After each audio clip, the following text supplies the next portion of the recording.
Evet değerli arkadaşlar, merhaba.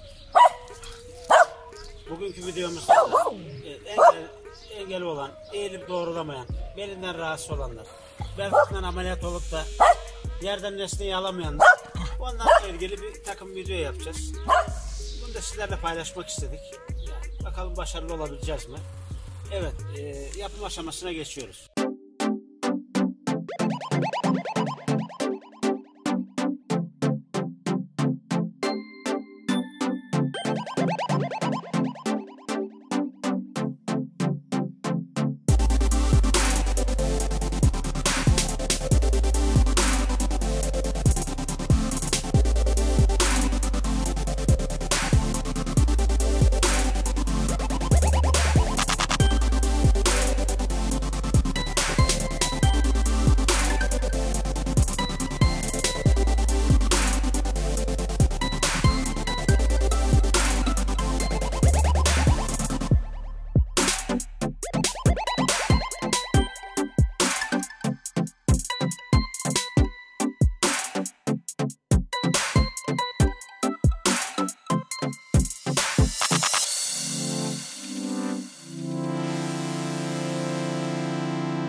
Evet değerli arkadaşlar, mamulümüzü bitirdik.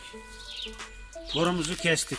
Borumuzu kestikten sonra 50-50 köşementimizden 6-7 milim eninde keserek onu örste kavisler verdik. Orada kavis verdikten sonra borumuzun kenarlarına kaynattık. Şuralarını sıfırladık. Güzelce flex'e temizledik. Temizledikten sonra illa bunu bastona takmanız şart değil. Baston olmayabilir. Bunu nerede kullanabilirsiniz?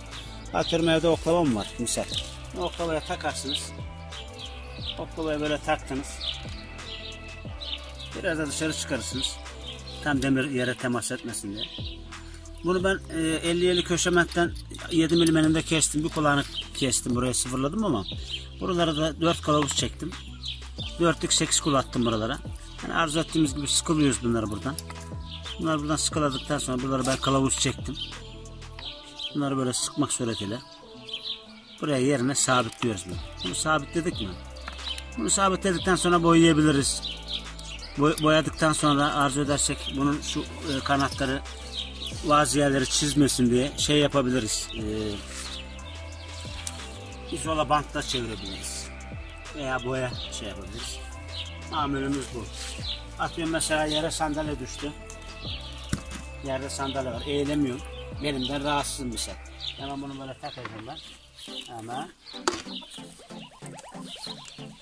burada şey var mesela. Burada bez var. Bunu almak için. Hem aynı zamanda baston olarak kullanırım. Veya dolabın kapağı. Eğilemiyor mu? Kameraman arkadaşımız gösterebiliyor mu? Şurada bir nesne var. Şöyle takarak bunu yukarı kaldırabiliyoruz. Yerde tekrar bir şey mi düştü? Onu almak için. Eğilmeye gerek yok. Ürünümüz bu. Bunu ben rahatsız bir yakınım vardı. Bunu ben yıllar evvel yapmıştım. Şuradaki 8 kulları metrik altı büyük. Bayağı büyük kullanmıştım ben. Metrik 8 hatta. Büyüktü. Bir benzerini de videoda yapmak istedim. Bunu da böyle küçük kibar bir borudan güzelce temizleyerek, kaynatarak, yani illa bunu bastonda kullanmamız şart değil. Bunu ben oklava, gördüğünüz gibi oklavaya geçirdim. Böyle baston olarak da kullanabiliyorum. Yerden düşen nesneleri de alabiliyoruz. Olay bu. Evet, bir başka videolarda görüşmek üzere. Sağlıcakla ve esen kalın. Beğenip üye olursanız sevinirim.